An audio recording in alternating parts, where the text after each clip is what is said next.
Il n'était pas descendu dans la rue à Bordeaux depuis 18 ans. Les petits viticulteurs ont donc manifesté leur désarroi ce mardi. Eux qui représentent 70% du vignoble n'arrivent plus à écouler leur production. Ils sont à bout au point de vouloir arracher leurs vignes. Jean-Pierre Stahl, Thibaut Grouel. Il faut absolument qu'on obtienne ce plan d'arrachage primé, volontaire, définitif. Des vignerons au bord du gouffre, ils ont choisi de hisser ce pendu devant l'interprofession pour dire leur désarroi de ne plus vendre de vin en vrac. On ne vend plus rien. Les structures, ils sont un système où ça va exploser, quoi. Les chais sont pleins. C'est pour ça qu'on est là. C'est pour ça aussi que le prix baisse. Venus de toute la Gironde, plusieurs dizaines de tracteurs et plus d'un millier de vignerons. Tous réclament l'arrachage de 15% de vignes à Bordeaux avec une aide de 10 000 € à l'hectare. Quand vous êtes acculé et que vous n'avez plus aucune possibilité de payer vos fournisseurs, de payer votre banque pour les emprunts, de payer vos charges sociales, que tout le monde vous tombe dessus, qu'est-ce qui vous reste? Mais il arrive un moment où tout le monde ne résiste pas à la pression. En 10 ans, la consommation de vin rouge a baissé de 30%. 1 million d'hectolitres vendus en moins à Bordeaux. Aussi, les aides d'arrachage seraient bienvenues.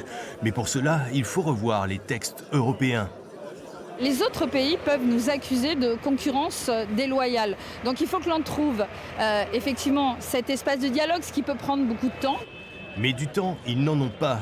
Beaucoup risquent de mettre la clé sous la porte en 2023. Aussi, ils interpellent l'État et la région.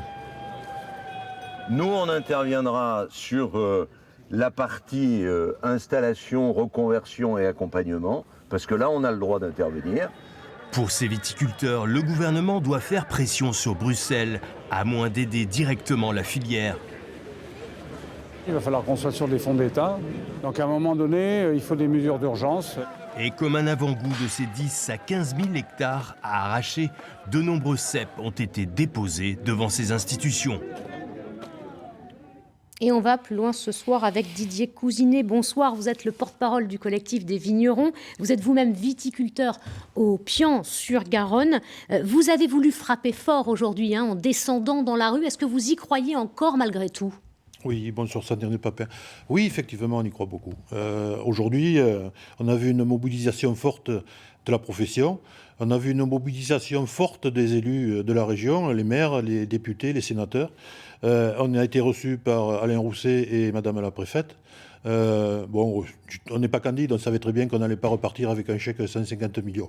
Mais ça avance, on y croit encore.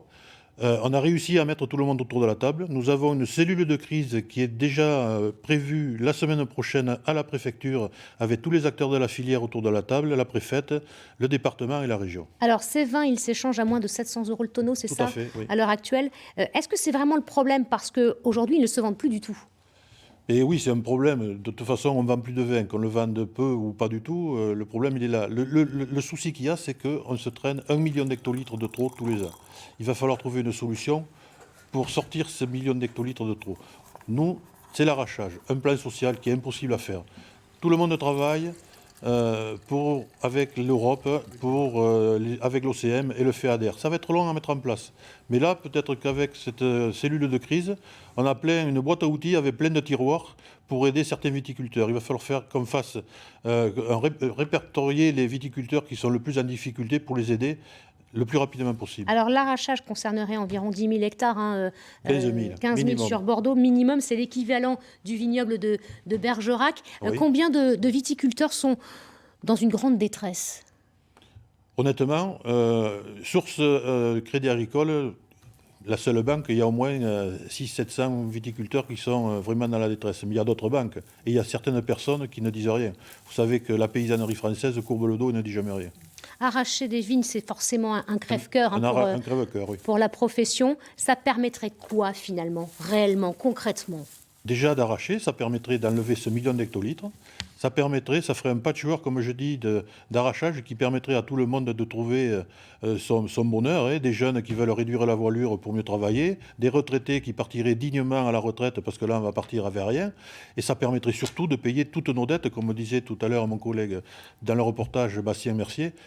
On n'aura pas 10 000 € net Il faudra qu'on paye l'arrachage, il faudra qu'on paye nos charges fiscales, nos fournisseurs qui sont plus payés, nos emprunts qui sont plus payés. C'est surtout pour partir dignement de notre métier. Merci Didier Cosinet, Merci à vous. porte-parole du collectif des vignerons. Merci à vous.